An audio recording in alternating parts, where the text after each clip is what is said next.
IAS institute నిర్వహిస్తున్న all India scholarship exam pass అవ్వండి. 2 years ఫీజులో 50% మాత్రమే పే చేయండి. హాయ్, నేను మీకు చిన్న ప్రశ్న వేస్తా. దీన్ని మీరు ఎలా ఆలోచిస్తారో ఓసారి ఖచ్చితంగా ఈ వీడియో కింద కామెంట్ చేయండి. నా ప్రశ్న ఏంటి అంటే, మీ ఫ్రెండ్ ఓ లాటరీ టికెట్ కొన్నాడు, కానీ అది మీ డబ్బుతో కొన్నాడు. ఆ టికెట్ ఇంకా మీ దగ్గరే ఉంది, మీ ఫ్రెండ్ తీసుకోలేదు.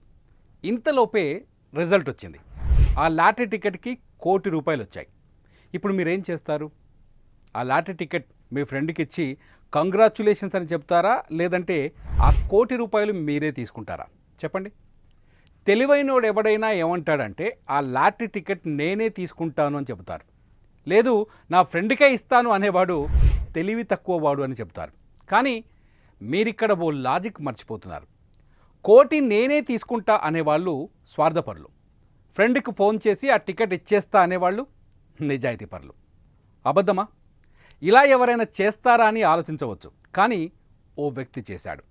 అతని పేరు సుధాకరన్. ఈ వీడియో మొత్తం చూడండి, ఆయన ఎవరో మీకు తెలుస్తుంది.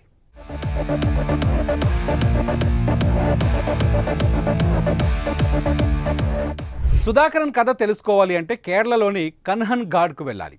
అక్కడ సుధాకరన్కు ఓ చిన్న కిరాణా కొట్టు ఉంటుంది. కూల్ డ్రింక్స్, స్వీట్స్, అరటిపళ్ళతో పాటు లాటరీ టికెట్లు కూడా అమ్ముతాడు. సుధాకరన్ దైవభక్తుడు, తక్కువ మాట్లాడుతాడు, సహనంగా ఉంటాడు. పెద్దగా చదువుకోలేదు, ఉన్న దాంట్లో హ్యాపీగా ఉండాలనే మనస్తత్వం. ఓ రోజు అశోకన్ అనే వ్యక్తి సుధాకరన్కి ఫోన్ చేసి, బ్రదర్, నా కోసం ఓ 10 లాటరీ టికెట్లు తీసి పెట్టవా, వచ్చాక డబ్బులు ఇస్తాను అన్నాడు. సరే అని ఫోన్ పెట్టేసిన సుధాకరన్ అశోకన్ కోసం 10 లాటరీ టికెట్లు తీసి పక్కన పెట్టి మిగతావన్నీ అమ్మేశాడు. Ashokan regular customer. రెండో రోజు ఆ లాటరీ రిజల్ట్ వచ్చింది. ప్రైజ్ మనీ ఏ నెంబర్కి వచ్చిందో తెలుసా? అశోకన్ కోసం తీసిపెట్టిన 10 టికెట్లలో ఓ దానికి లాటరీ తగిలింది. నిజానికి రిజల్ట్ వచ్చే నాటికి లాటరీ టికెట్లు అశోకన్ తీసుకోలేదు, డబ్బులు కూడా ఇవ్వలేదు. ఇలాంటి పరిస్థితుల్లో మీరేం చేస్తారు చెప్పండి?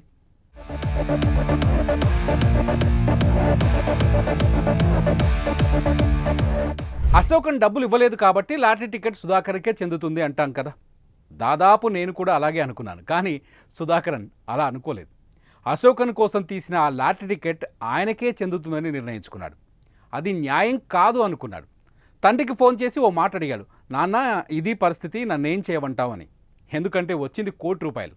అంత ఈజీగా వదులుకోవటం ఎవరికి ఇష్టం లేదు. సుధాకరన్ తండ్రి కూడా అదే మాట చెప్పాడు. టికెట్ అశోకన్ది, గెలిచిన డబ్బు కూడా అశోకన్కే చెందుతుంది కదా, అతనికి ఫోన్ చేసి చెప్పేసే అన్నాడు. ఏమాత్రం బాధపడకుండా అశోకన్కి ఫోన్ చేసి కంగ్రాచ్యులేషన్స్ చెప్పాడు సుధాకరన్.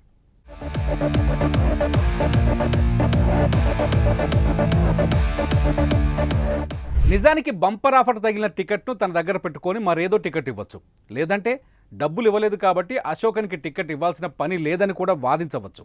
కానీ సుధాకరన్ అలా చేయలేదు, అలా ఆలోచించలేదు. పరుల సొమ్ము పాము వంటిది అని, అతని అదృష్టం అతనిదే అని బలంగా నమ్మాడు. సుధాకరన్ నిజంగా ఎంత గొప్పవాడో అర్థం చేసుకోండి. అంత డబ్బు కళ్ళ ముందుకు వచ్చినా కూడా మనసులో ఆవగింజంత దురాశ అతనిలో పుట్టలేదు. మనమైతే ఖచ్చితంగా అలా చేయం.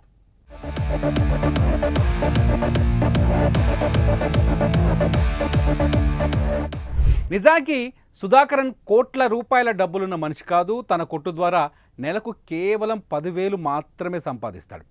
తను కష్టపడి సంపాదించింది చాలు అనుకుంటాడు తప్ప ఎవరిదో సొత్తు నాకెందుకు అనుకున్నాడు.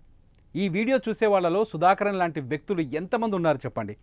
సినిమాల్లో హీరోలు తప్ప మీ లైఫ్లో ఇలాంటి వ్యక్తులు ఎవరైనా మీకు ఎదురు పడ్డారా? కష్టం. అందుకే ఎక్కడో కేరళలో జరిగిన సుధాకరన్ కథను మనం ఇక్కడ వింటున్నాం.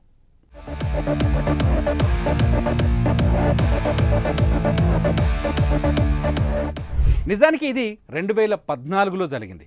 అప్పుడు సుధాకరన్ వయసు 45 ఏళ్ళు, ఇప్పుడు అతనికి దాదాపు 55 ఏళ్ళు కావచ్చు. ఇది నిజమా అని ఎంక్వైరీ చేసినప్పుడు ఆసక్తికర విషయాలు తెలిసాయి. అశోకన్ పేదరికంలోనే ఉన్నాడు, ధర్మంగా జీవిస్తాడు, అబద్ధం చెప్పరని తెలిసింది. స్వార్థంతో నిండిపోయిన ఈ ప్రపంచంలో ఇలాంటి వ్యక్తులు ఇంకా ఉన్నారంటే నాకైతే ఆశ్చర్యం వేస్తుంది. మరి మీకేమనిపిస్తుంది? కామెంట్ రూపంలో రాయండి. చూస్తూనే ఉండండి సుమన్ టీవీ.